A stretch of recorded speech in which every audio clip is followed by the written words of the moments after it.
Hey there, welcome to First Look. Thank you for being with us this time.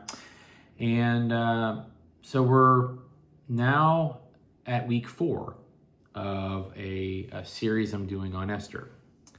And this is kind of, these next two are going to be kind of wrapping some things up. The bulk of the story has happened, and now it's like, here's the conclusion of the Haman story. Here's the conclusion of the Esther story in total. So those are the next 2 weeks, and this is kind of where I think the hardest part of the story is in front of us, because there's a lot of like reflection on what justice looks like, what revenge looks like, what people do when they're in a position of power. So it's an interesting and thought-provoking few chapters. But this is chapter 7. And this kind of shows you, after everything that's happened, how this is Haman's demise. Okay. And I think that one of the things I always try to look at when I look at, assuming we're talking about a real life human being like Haman, who, has all of the kinds of characteristics that we all do, but obviously has a lot of traits that are unique to him. It's always worth my time, as we do with any complicated character. And Haman's not complicated in the sense of whether you like him or not. He's complicated in the sense that he has a range of things that we can see in him that you could see being done or used for the good that are not. And it's kind of a story that I think makes us feel like, how do we make sure that, how do we learn from this example? How do we learn from these mistakes? How do we identify some of these things within ourselves or within people we respect or our leaders? Those are the things that I think are most crucial to me, because looking at people over there, like we couldn't do that or that couldn't happen, I couldn't be a part of that, or I couldn't condone such a thing. We have probably condoned such a thing. And so that's the piece of it that I want to be able to look at critically, because I feel like otherwise it just becomes sort of this, we kind of Disneyfy it, make it like a Disney movie, where it's like a good person, a bad person, the good person wins, the bad person loses, like like sing a song. And that's not what we're really after. Even though I think one of the elements of it that we should know and be able to look at is that this spurs on a whole holiday that is still being celebrated. And we're going to get to that next week, but like, that's the kind of piece of it I kind of want to look at. All right. So this is, again, chapter 7, verses 1 through 10. And let me remind you of sort of where we are in the story.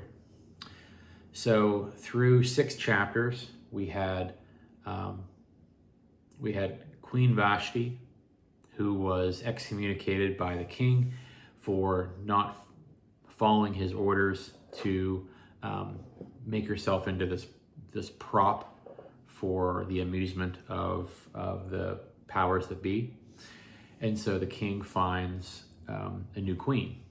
Along the way, one of her highest officials, whose name is Haman, is seeking power and prestige, and wants all of the people to bow to him and to bow to the king. And when Mordecai, the cousin of Esther, does not, this starts off a whole chain reaction that where the Jewish people are under the threat of annihilation.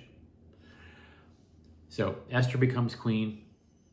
Along the way, someone tries to assassinate the king, and Mordecai is actually there to thwart the assassination, which is important later.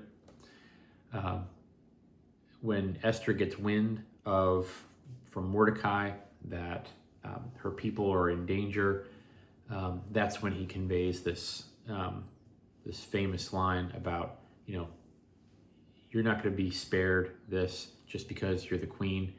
You need to be able to step into this role and to do what you're here to do. Perhaps you are queen for such a time as this. So she starts to move this plan along on how she's going to do that, how she's going to address this with the king, and she invites him to a banquet. So then the king finds out that Mordecai is the one who, stops this assassination attempt, and goes to Haman and says, well, what should I do for someone who has done such a great thing for me? And Haman, thinking, well, he's talking about me, says, oh, you should let them parade around in a robe and a crown and have someone shout how great he is. And he says, great, go find Mordecai and do that. And so Haman has to do that. And his family has to know that that's true. And when he's grieving the fact that he had to do this, his wife said, yeah, you're toast. So now we're at chapter 7, and this is kind of where we see this plot play out. Okay. So the king and Haman went to Queen Esther's banquet. And as they were drinking wine on the second day, the king again asked Queen Esther, what is your petition? I know you want something, that's why you're doing this. It will be given to you. What is your request? Even up to half the kingdom, it will be granted to you. Then Queen Esther answered, if I have found favor with you, your majesty, and if it pleases you, grant me my life. This is my petition. And spare my people. This is my request. For I and my people have been sold to be destroyed, killed, and annihilated. If we have merely been sold as male and female slaves, I would have kept quiet, because no such distress would justify disturbing the king. King Xerxes asked Queen Esther, well, who is he? Where is he, the man who has dared to do such a thing? Esther said, an adversary, an enemy, the vile Haman. Then Haman was terrified before the king and queen, and the king got up in a rage, left his wine, and went out into the palace garden. But Haman, realizing that the king had already decided his fate, stayed behind to beg Queen Esther for his life. Just as the king returned from the palace garden to the banquet hall, Haman was falling on the couch where Esther was reclining. The king exclaimed, will he even molest the queen while she is with me in the house? Meaning the approach there was offensive. Just his proximity to Esther was offensive. As soon as the word left the king's mouth, they covered Haman's face. Then Harbona, one of the eunuchs attending the king, said, a pole reaching to a height of 50 cubits stands by Haman's house, which was there because Haman put it there, okay? He had it set up for Mordecai, who spoke up to help the king. Okay, there it is. The king said, impale him on it. So they impaled Haman on the pole that he had set up for Mordecai. Then the king's fury subsided. Okay. So,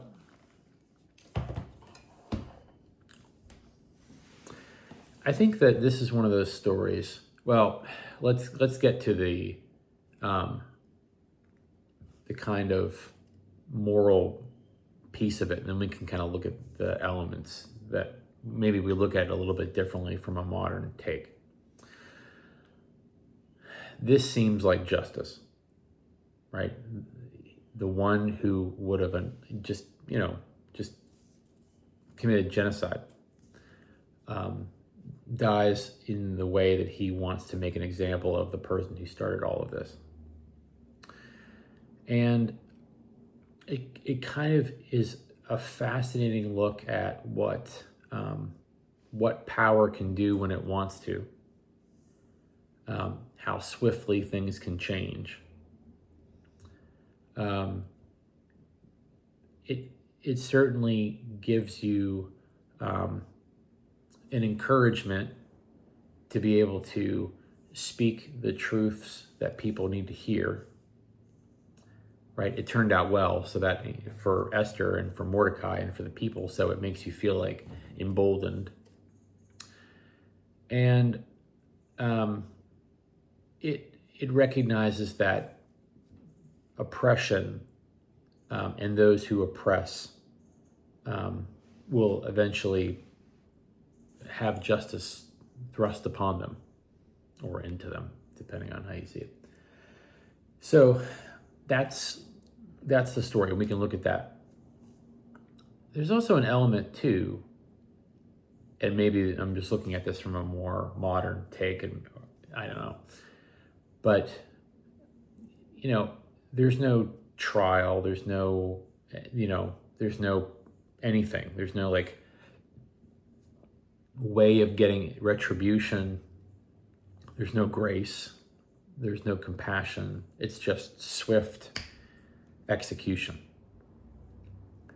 Now I understand why, but because it's probably politically cleaner than going through some other process. And he's the king, do clearly what he wants. But it does kind of give you pause about like, if someone wants others to die, is the only justice they can receive death? And what does that do to the people who are left behind? What the want to see others die is something to kind of struggle with, because there are certainly people in the world that we know,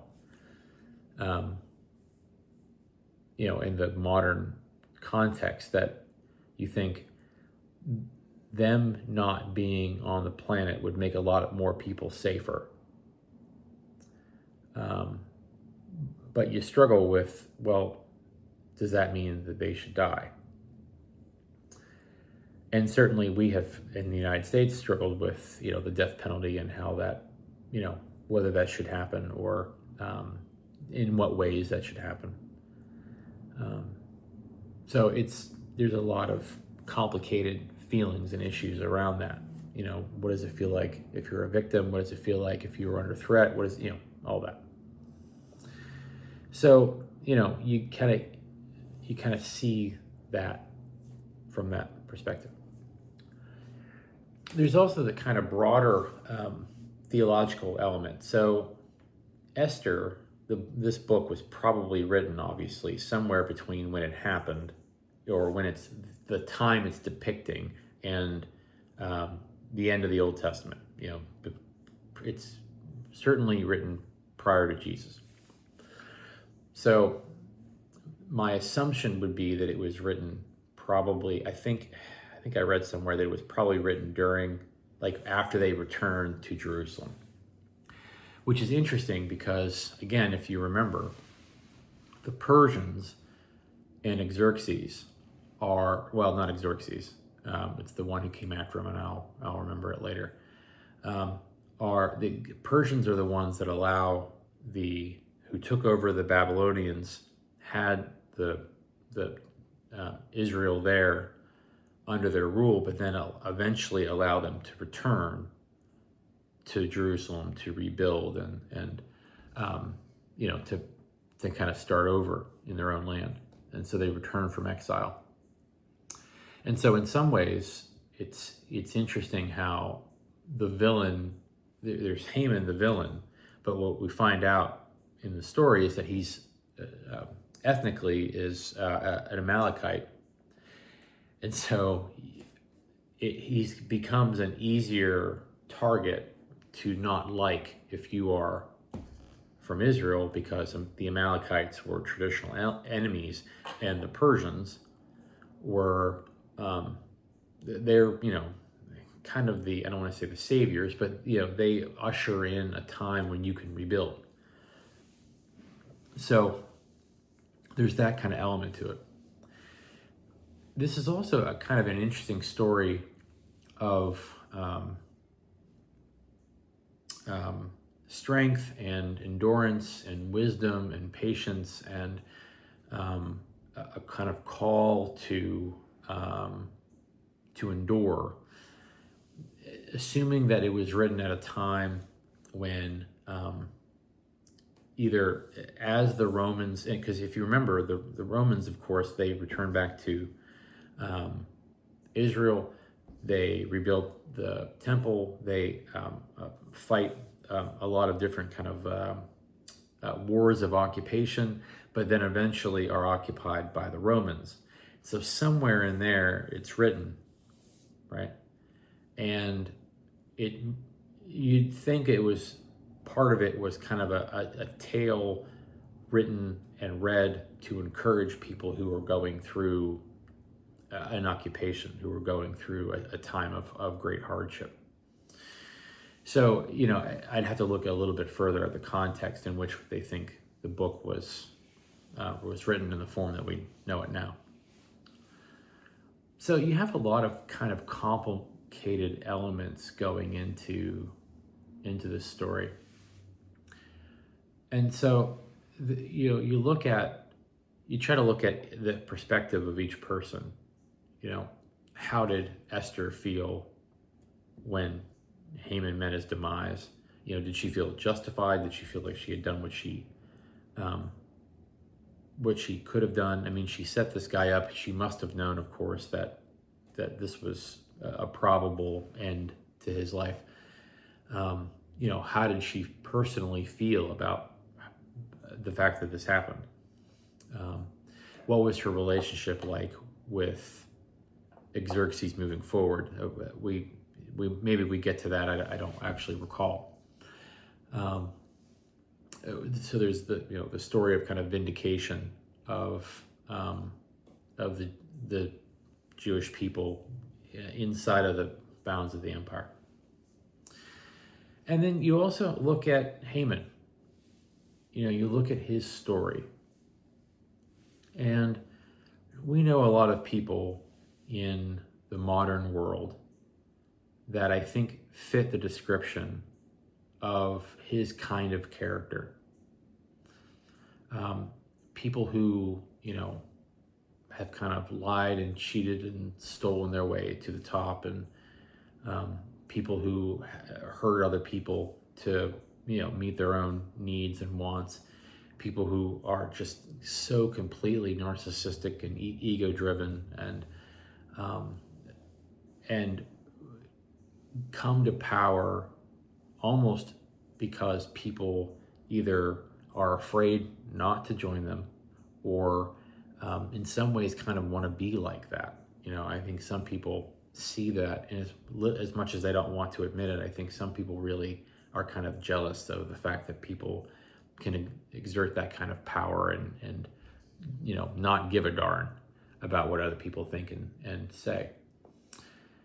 And so we know people in history and in modern times that are like that. And maybe you even know some personally, I don't know. And so you try to look at them as real human beings, not just these sort of caricatures, but as real human beings. And I think to not do that, you miss some of the nuance, I think, of what we're supposed to do with the stories that we are told. God isn't mentioned in this book, as I've said now many times, not directly, but God's fingerprints are kind of everywhere. And, as someone who reads this, can only read this book from a Christian perspective, there is that kind of same, I feel bad for you kind of sympathy that you see, or that I feel at least, in the same way that you might for Judas. The Judas story and the Haman story, I think, are very different. I think their motives are different.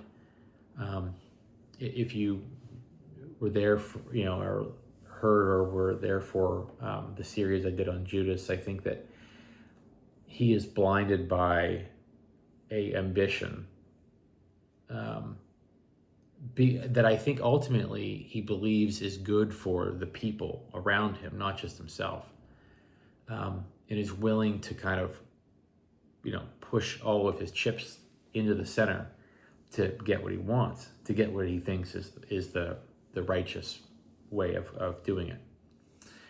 Haman, I think, has even less good intentions than that. I think he is a much less layered kind of individual. You at no point see that he fears for anyone, or is hoping that something different will happen so that the people, the empire will be restored to its glory, or any of those things. It's really just about him.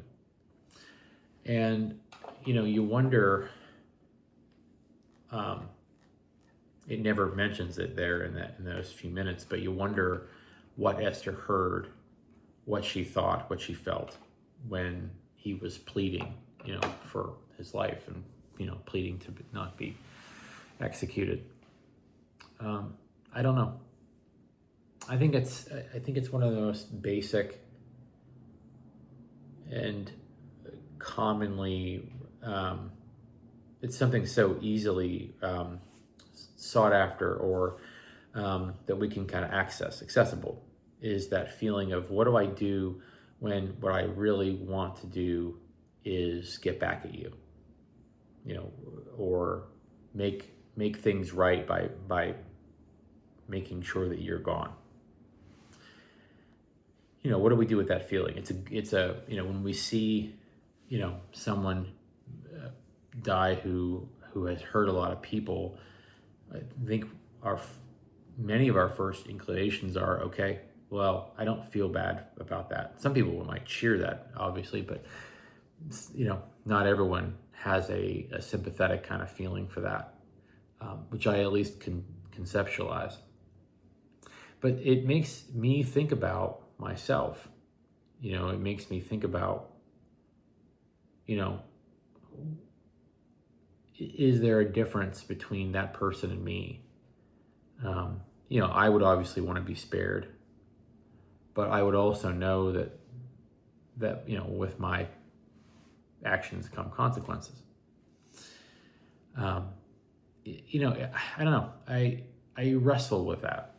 I wrestle with what we're supposed to want and root for when it comes to a more just world, a more faithful world, a more loving world. Because I think ideally, of course, what you'd want to see is what we see in someone like Zacchaeus, who, now his crimes weren't as bad as Haman's, but he's still only looking out for himself. He's still willing to sell out other people in order to get what he wants. But sees Jesus and something changes, and he's given the opportunity to change. And then he does, and he does well as someone who has changed. And I'll have to think about some places in Scripture where we don't get to see someone given the opportunity to change, and other places where they do, and how that feels and what we think about that, and what the difference is. So, and no, that I think that those are the things that we should wrestle with. I think those are the things that we should examine, how we think and how we feel about. So, and I think as this story wraps up, the Esther story. And I don't know, maybe you have read this several times, or maybe you've never really read it all the way through. I hope what we kind of see is people who are set up, who are written about in a very character kind of way. They all play roles. They all have like what feels like very carefully scripted personalities and types and reactions. And I think when something is written like a story, I think that means that we can kind of pick it apart like we would a story. And what do all these things represent? And what do they mean about who we all are? So I'm hoping that we can, the good thing is that we don't have to take any one of these individuals within the book and say they are purely good or purely bad or purely whatever. That people are allowed to be many things at once, even if even if it's 90-10, and the 90% matters a heck of a whole lot more than the 10, but the 10 still exists. And so, what do we do with the 10? And then what do we do with the fact that that's who is God in all of this? If God isn't mentioned, is this the reason why? Because left to our own devices, this is how human justice works. Questions maybe for us to think about. Okay. Well, that's what I have for today. I'm now that we're kind of moving around the bend towards the end of this, I hope that we can kind of think about it reflectively and with a little joy and with a little, hopefully seeing something new that we haven't seen before. So thank you for doing this. Thank you for thinking through this story. Read as much of this as you can in between sermons. I hope you have a wonderful week, and I will see you next time for another First Look. Take care.